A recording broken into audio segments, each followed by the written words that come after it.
உணவே மருந்துன்னு சொன்னாங்க பெரியவங்க, மருந்தே உணவாகும் காலம் வர போகுதுங்க. முருங்க தின்னாக்கா நோயோடி போகுமுங்க, பொருந்த சொன்னாங்க பொறுப்பாக கேட்டுக்கங்க.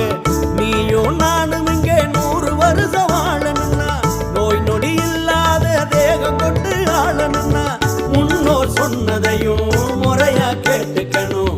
முதன்மை தேகம் தலையில போட்டுக்கணும். பாட்டி வைத்தியமும் நாட்டு சமையலும் நாக்க உற வைக்கும் வீட்டு கைமணம். 6 சுவைகளை நானும் சேர்க்கணும், ஆரோக்கியமா வாழ அதுவே துணை வரும்.